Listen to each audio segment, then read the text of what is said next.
Hey folks, Kilt-Man here, Kilt-Man at your services. How are you all? I hope we're all doing very, very well. Now, first of all, if you can hear rattling and chunnering going on in the background, yes, it's the washing machine going. Honest to God, in the Kilt mansion these days, it's like a Chinese laundry. It's on the go 24/7. Don't ask. So, apologies in advance for that. But, folks, how are we all? Hope we're all doing very, very well. Now, we're on day 12 of the ongoing investigation into the missing Nikki Bulley, 45-year-old mother of two, dropped her two daughters off at primary school on Friday morning, Friday the 27th of January. Then took her dog Willow, a Springer Spaniel, to walk along the banks and the fields alongside the River Wyre. This is St Michael's on Wyre in Lancashire. A journey, a routine she has all the time. That's just a quick recap. You guys know what's going on. This is now worldwide news, and it's the headline news all the time. And this will be the sixth video I've done on this, and I know there'll be more. Now, if you've been watching all the latest videos I've done, we know at the moment, right now, well, A, she's still missing. B, Peter Faulding, who is the head of Specialist Group International, a search and rescue team who work with the police day in, day out. They've worked on serial killer cases, they've worked on numerous mysterious cases, and they are specialists in confined space search and rescue. They're now at the scene. They were there yesterday and they did an aerial sort of reconnoitre of the full length of the river, just so they could get their bearings as to what kind of river it is, where it's shallow, where it's deep, where it's wide, where it's narrow, how it flows. And then they've been out on a boat with their super sonar equipment, the equipment that the police do not have access to.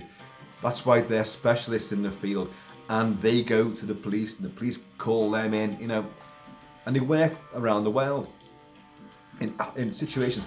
Massive big earthquake in Turkey and Syria, over 4,000 dead. Half of his team will probably be there, to be honest. I don't know that for a fact, but this is the sort of thing that they do as well with their specialist equipment. Now, as I've reported before, Peter Faulding literally approached Lancashire Police on day one and said, I'll come up there and I'll help free of charge. I'll do it free of charge, and was refused up until Sunday just gone. We're now on Tuesday morning, Tuesday the 7th of February 2023, and it was announced. I did a video on Sunday saying, he's been knocked back all the time, and pretty much after I did that video, Lancashire Police said, yep, you're welcome. But it wasn't Lancashire Police that actually summoned him. It was the family themselves who'd seen the self-same video that I'd seen about Peter Faulding, saying what he thought about this case and how crazy the whole thing seemed and how baffling it was and how badly and ineptly Lancashire Police seemed to be handling it. He said, I've offered my services and they've refused. Well, finally, with pressure from the family, they've brought them up there. So they flew the length of the river yesterday. The river is 28 miles long, 45 kilometres long, and it's very windy and meandering, and it's tidal. But the tidal element is at the big estuary where it meets the sea, the Irish Sea. The rest of it's very slow and sluggish, as you can quite plainly see from all the TV reporters who are there right now filming and doing interviews on the very bank where she apparently went missing from. And you can see it's not moving. It's not moving at all. As the acknowledged expert in the field, Peter Faulding, said, a body goes into the water. If it's not moving, it's going to stay right where it went in. And it'll stay there for about 6 to 8 days. And then decomposition takes place, gases bloat the body surfaces. And then we'll slowly meander with the current, obviously. But we'll be seen. We're 12 days after she went missing, and the police have maintained up until only now that she went in the river. No, we firmly believe she went in the river, but we are exploring other avenues as well. But we believe she went in the river. He said right from the word go, I don't believe she's in the river. They've used police divers and her body would have surfaced anyway and be seen. So I don't think she's in the river. His gut feeling is she's not there. So he's up there now to prove one way or another that the body, she's not in the water. And as he quite rightly said, if they do find her body, she's dead. So they don't want to find her body. Now, he's been interviewed. I've seen him on 2 different interviews so far this morning, and I've seen a written interview with him as well. And he has said, and this is a guy with over 25 years of experience doing this exact job. And I've worked on some very strange ones. I've done serial killer cases. I've done all sorts of weird stuff. He said, but this is the oddest and the most baffling I've ever encountered. Their equipment can spot anything. He said a body could be snagged up in the reeds underwater. It could be, if it's like the bloody River Mersey or the canals around here, then there's bedspreads in there, there's bikes in there, there's bloody cars in there, there's all sorts, you know. So a body can get snagged up on literally a load of detritus and debris beneath the surface. But his equipment will find it, you know. And he said, like, body goes in, it doesn't go very far. And if there's a dog involved, that dog will be standing right by the bit where the owner went in. Because he said by far the majority of people that we found who have drowned have gone in to save a dog. Her dog was not wet. I'm not going to go through this saga again. Every single person has confirmed the dog was not wet, the dog was not in the river. Okay, let's get that out of the way.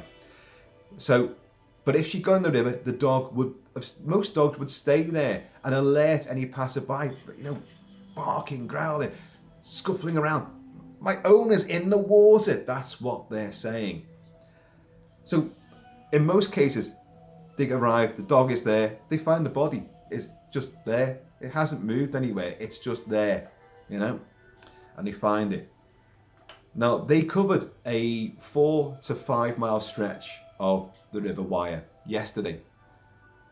Nothing. And he said, and this is what he said this morning. This is Peter Faulding, the CEO and prime mover and shaker of Specialist Group International, the acknowledged experts in this field. He said, we're going to search again, further up the stream, up the river, and if we don't find her today, she's not there. She is not there. And you can rule out the river. Okay. So, there's a bit of an ultimatum there, isn't there? And Jesus, the police, Lancashire police now who are not seemingly using Superintendent Sally Riley, who I've mentioned a few times, who has never convinced me with what she said in front of camera and the way that she said it. You look at it. No, you look at it. I'm not making things up. I'm not trying to be, disparaging. But I don't feel reassured by her being in charge of any operation. It's like she's reading prepared lines, which of course they are, but she knows that what she's saying isn't true. There's almost a suppressed smirk on her face as well. I've watched them back and don't like it. I could be wrong. Of course I could be wrong. But Peter Faulding has been sort of very critical about the Lancashire police operation so far. He called it, quite frankly, a mess. That's what he said. And you've got former Scotland Yard prime detective Peter Blexley, another Peter. There are 2 Peters involved in this. You need Peter Falk. Peter Falk played Columbo. He'd know. Just another thing, he would work it out in the space of a 90-minute TV movie. But Peter Blexley, who has now retired, but he's more busy now than he ever was before when he's on the force. He's recalled for cold cases. He does documentaries. He reinvestigates things. He is the modern day Sherlock Holmes. Now, he was on this morning, in fact, only about half an hour ago. And he was being interviewed by Holly Willoughby and Philip Schofield. And this is something I want to put across as well. is the palpable sense of frustration that everybody in this case now feels. Not just myself and you guys and everyone who's concerned, and very obviously the family and friends. Very obviously. Let's never forget these people are going through a living nightmare with this, quite clearly. And with all the vile stuff the trolls are putting on, you don't need that. Cheers for adding to their suffering. Makes you big and hard, that, doesn't it? But there's a genuine sense of tangible frustration going on with everybody, and I mean everybody, because you had Peter Blexley sitting there being interviewed, you had Holly Willoughby, and you had Philip Schofield. Philip Schofield was getting agitated, so was Peter Blexley, because they want answers. The whole thing about the police saying we don't want any speculation, and people, armchair sleuths, no speculation, it's hurting the family. As Peter Blexley said, they were wrong right from the word go, Lancashire Police, by saying that straight away she's gone in the river. Where was your evidence to support that? Even the family said there's no evidence, it's just a theory, a hypothesis. That's all it is. There's no evidence to support it. And he said, after a few days, and they're still concentrating on the river, you have to supply evidence. And Philip Schofield's saying, well, why? The police have to keep certain things back, don't they? If you were doing a case, you would keep things back. He said, yes, we would. If it was a homicide case, we'd have to. But in a missing persons case, you want everybody on side because you're searching for somebody. If the Lancashire Police were adamant from the word go that there was no third party involvement, that there was no crime that took place, they didn't treat the area, the focal point of the bench and that riverside portion as being a crime scene. They didn't cordon it off, which they should have done, regardless. He said that was completely against police procedure. That was very badly, ineptly handled. That's not how it's done. So again, Schofield was saying, well, they must have known something then. He said, well, yeah, but by now, they should have said what that something was. Because it doesn't make any sense. It doesn't add up. And how bad are Lancashire Police going to look if she's not in that river? And we're going to know today. We're going to know today, February 7th. Unless they do another day. But with this equipment, and they know where to look, and the river isn't moving. You can go and watch all the news reports. Go and watch. You can see behind it. They're looking at the river. It ain't moving. I don't think it's moved much since Friday, 27th of January. So, Blexley's annoyed with the way it's been handled. They talked about the Fitbit as well, because this got brought up, and he said, well, yeah, they'd have checked the Fitbit, yeah. And he described how it works and how some can be waterproof to 50 metres and all that, which is not the depth of the river wire. But there's also talk about the dog has been taken back to the area. I made a big point about this. Would the dog go back? How did the dog react in that area? The dog's been back there and the dog wasn't bothered. Not there, but the dog was bothered further up in the top field. The dog was very agitated in the top field. Are they talking about that? No, they're not. They have checked, the police, just to confirm some things here. We've talked about the abandoned house, the country estate, very posh looking, which the local, the Bowland and Pennine Mountain Rescue Team were there from day one. Did about 2 or 3 days, I think. But they only got a certain amount of jurisdiction. They can't go into residences. They can go into barns and outhouses and stuff like that, out in farmyards and in the fields, but they can't go into a residence. But this place is abandoned. But I mean, I've said this a few times now, and it always does strike me as odd. But they got there, and the guy that happens to own this abandoned country estate just happened to be there. I mean, he may have been there because he heard about all this going on, so it's all right. But they said, "Oh, we can't go in, but can you check inside?" And he went, "Yeah, I'll check, see if she's there." And the quote was, he came back quickly and said, "No, she's not here." I've said this before as well. If I was that guy and there's a woman gone missing, anyone gone missing, and she could be in your property you own, and if she is, people are going to start looking at you. You want all that search and rescue team to come in with you to validate what you said. And if you found her there, you've seen it. You've all seen it together.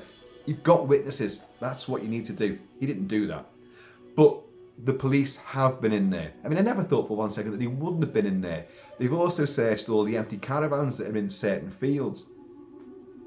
They've also checked every bit of CCTV footage. There's various ways to get onto that riverside and various exits, obviously, say Garstang Road, and you've got all these other little bits and bobs. They've checked all that, and this is where they found all the witnesses, the potential witnesses, who pretty much every single one just said, didn't see anything, don't know. So drew a blank there, but they're all caught on CCTV, and so that they're pinpointed. However, there is one way out of there, and the camera there at the time wasn't working.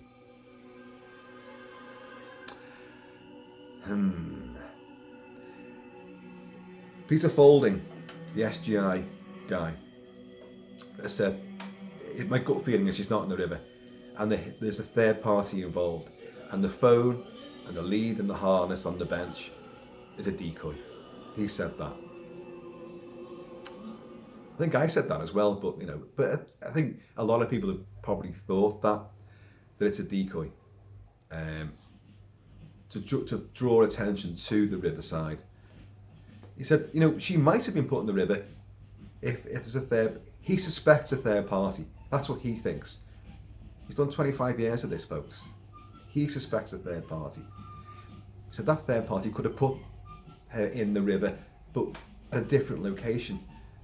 But again, if she was abducted and took away from that area altogether, that camera wasn't working.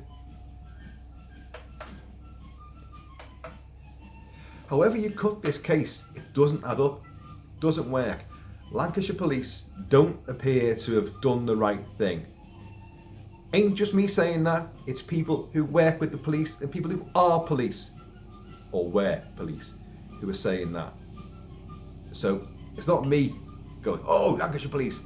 I'm only going on what people have said and what my feelings are, because I thought it seemed odd that, that Sally Riley does not come across well. It's also funny that when, because again, and I did report on this, he did that, Peter Faulding, SGI, did an interview saying, we've offered our services free of charge, and they refused us. Why would you do that? Why would you refuse the acknowledged experts in the field? Why would you do that? The best in the business. That's odd, isn't it? It is, isn't it? Of course it is. And the family saw that and then tried to found out who he was and got in touch with him. And then he was asked in that first interview I saw with him, where he said, literally, he said, well, if the family get in touch, would you go up then? He said, well, yeah, we want to, but we'd have to get permission. I'd want to get permission off Lancashire Police to be there. I don't want to tread on anyone's toes during an active, investigation. I work with the police all the time, so, I can't do that. It's etiquette, got to do it. So, the family get in touch. He says, yeah, okay, I'm going to come up, but let's get the police involved too. So the Lancashire Police obviously relent and say, yeah, okay, bring them in. Mainly because he's been on TV, and they're not going to look good if they say no now after it's all been made public. They've refused them already, and they haven't found anything. So, but the very next day after he'd agreed to it, which would be the Monday, there was reports. I heard the report, and it was a different guy from Lancashire Police. It was a bloke from Lancashire Police. He said, yes, we got in touch with them, and now they're going to work with us. Yeah, we're very happy to have their assistance. Well, you weren't for over a week beforehand, were you? Now, because it's public, you've okayed it. Peter Faulding has been very praiseworthy of the police divers.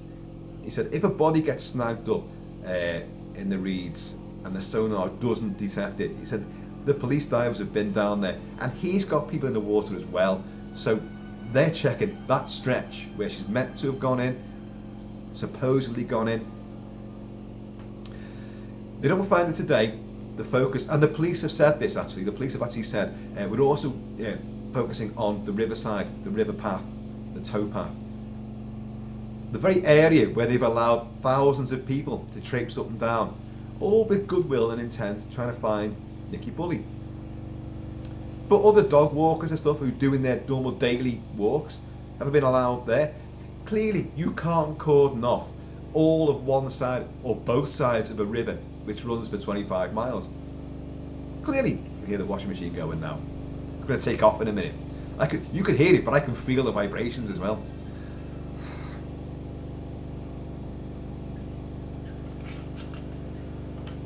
So, if the news comes through today, at the end of today, that she's not in the river, you're going to get Peter Faulding, who is very, very, he's matter of fact, he's straightforward. He says what he thinks, says what he feels, and I like that.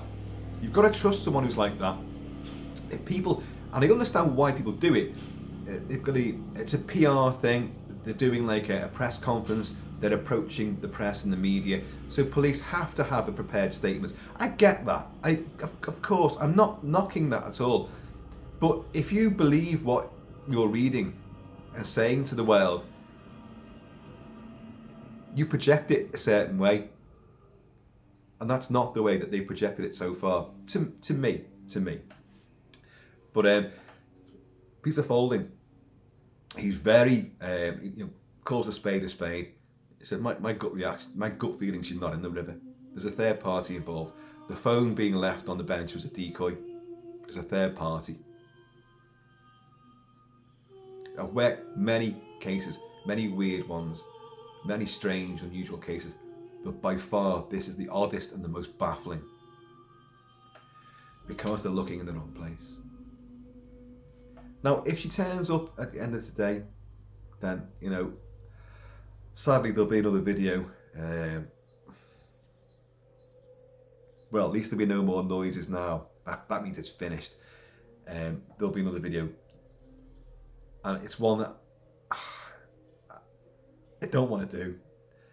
And I'm bracing myself to do it as well, because I think, I've said previously, now that they are there, SGI, there's going to be a conclusion to this.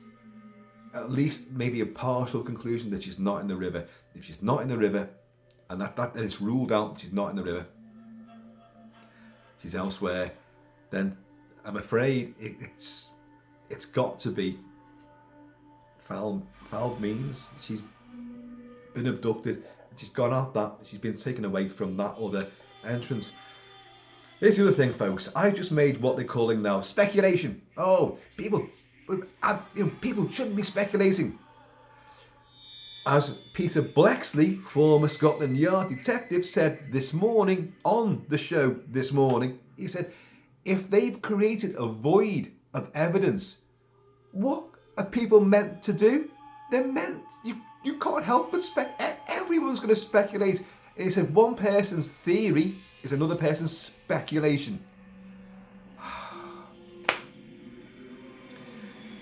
We can't help ourselves. We're concerned. We want to know. We want answers. And people speculating and putting it forward might actually, people and the police investigative team might go, do you know what? Never thought of that. Oh my God. Oh, that's something what they just said there on that YouTube video, or on that, well, I'm saying Twitter, but I don't use Twitter. Twatter, more like. And that's where people start getting a bit nasty. But someone might come up with something which is genuinely worthwhile, and they might go, "Oh my God, yeah, that's something we hadn't looked at, or it's connected a couple of dots, As Peter Blexley said, in a missing persons case, you want everybody involved. In a homicide case, you want everybody involved to a degree, because they will hold back information there. And I've discussed this before, the reasons why you're going to do that. But in a missing persons case, there's no crime, apparently. So you've just got to find the person. So everybody with any ideas, come forward. But they've actively said, don't speculate. No, it's harmful. Well, it's harmful if you're pointing the finger at certain individuals and making shit up. Yeah, of course that is. And I hope no one's doing that, but I know that they are. I've seen some of the stuff as well. It's been sent to me, and I've gone like, oh. And I do hope and pray that I've not come across in any way like that. I have opinions, I have ideas, I have hypotheses and speculations and theories. I've got all those. I might see a doctor about them because they're getting a bit itchy, some of them. Oh, God. But we're human beings and we have a vested interest in the plight and welfare of a mother of 2 daughters, of anyone who goes missing. Any innocent person goes missing and you fear for their safety. Of course, you've got to start thinking what's happened and maybe trying to help. These videos, it's highlighting it all. There's some people around the world who watch my stuff who don't see any of the documentaries or the news broadcast in this country, but they've heard about this and they're now following it via myself. So I'm now helping people outside to know what's happening, and not hopefully in any kind of exploitational way. Because again, as I always maintain, because it's true, I don't make any money out of this channel. I just do this to sit here and drink whiskey and play music in the background and just talk to my own image on the camera. It's a pretty sad existence I lead. But I'll be dog walking later and going to the pub with the dog. But again, there's not much else I can say now. We are now waiting, and I will say in a frustrated sort of manner now, because it's bleeding off the TV screens. People's responses now, they're getting touchy. I think it might be worth noting as well that the sort of BBC mega crime drama, Happy Valley, ended on Sunday night with a big finale. I haven't watched any of it, but all of yesterday, if it wasn't talking about Nikki Bulley, it was talking about the finale of Happy Valley.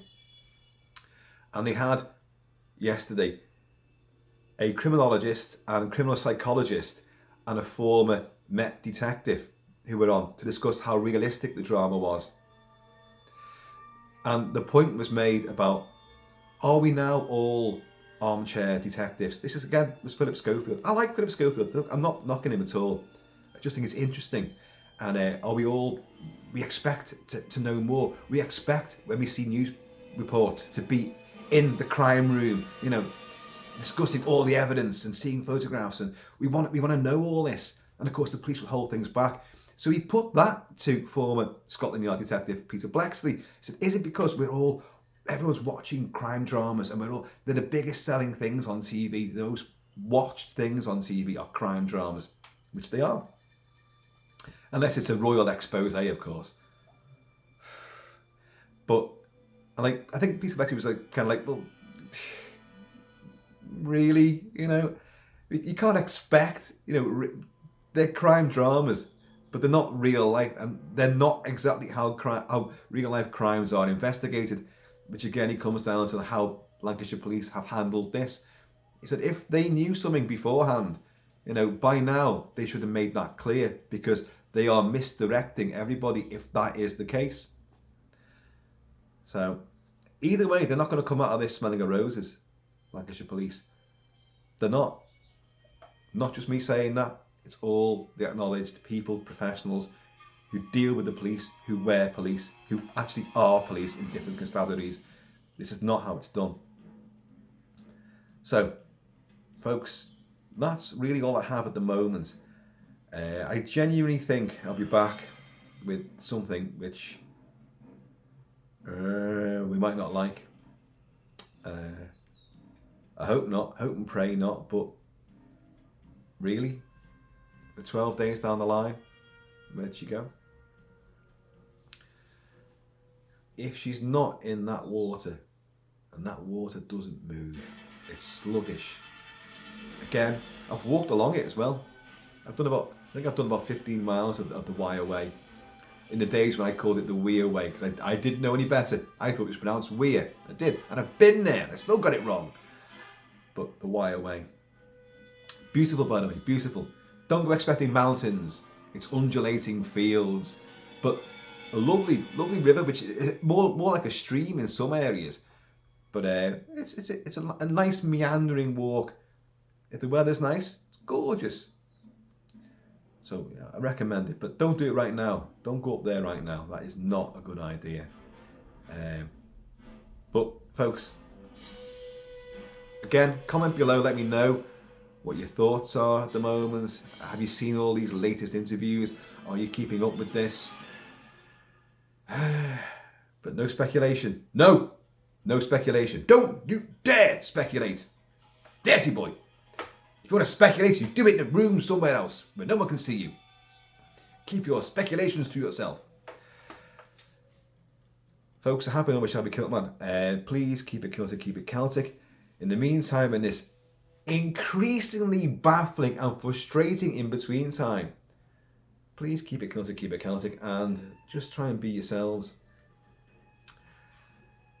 There's a lot more here than we ever suspected.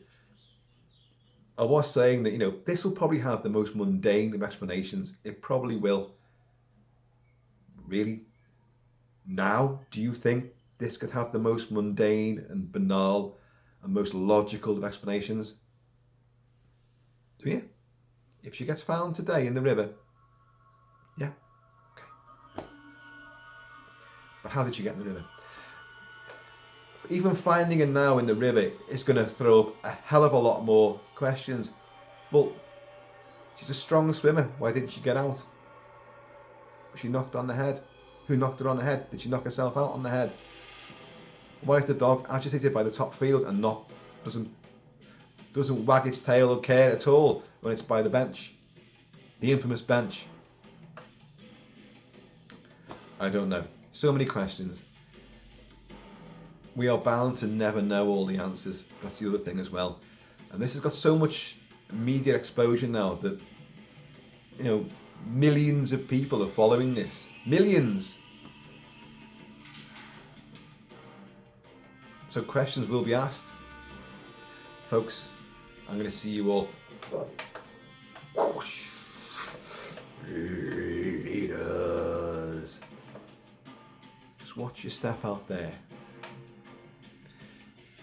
The world is not exactly as cozy as you think it is. You know, and no matter how big and hard you think you are, you're not safe anywhere. So just keep your eyes open, keep your ears open, and look after yourselves.